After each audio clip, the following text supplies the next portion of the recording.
मकरंद सुरेश, बस बसून संदीप सांग मला काय वाकरची, कसं धमाल बसून? विनोदी. माकड हाड फोडलंय बघा त्याने एकदा माझं. तरी काय प्लीज सांगायला? लाईक शेअर कमेंट तू जा, सबस्क्राईब तू करा. गावातून निघून जा पण.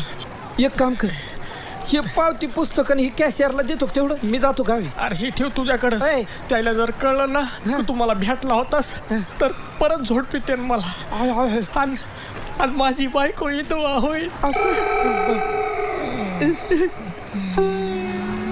नंद्या नंद्या नंद्या गेलास का काय? पर तू गावातून गेला नाहीस ना तर मात्र मी खरंच जाईन. मायला हे कापड काढून लुगडी नसा लुगडी. एक पोरग उचलून नाही आणता आलं तुम्हाला. अहो आप्पा, गावचा कोपरा शोधला, अहो पण सापडला नाही लेकाचा. अरे बाहेर लाजा वाटाय पाहिजे तुम्हाला. तो तुमच्यावर काय झालं आप्पा? काय सकाळी सकाळी मातीचे कुल्ले